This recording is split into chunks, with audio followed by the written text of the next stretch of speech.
Imagine this scenario.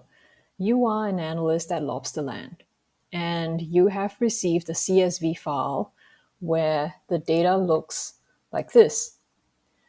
You need to reorganize the data so that it looks like this. How do you do this using Python? So to reorganize the data from a long format to a wide one, we could use the pivot function.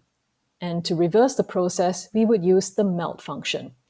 So after reading the data set into our environment in Google Colab, we use the pivot function, and our index would be in this case, would be the attraction.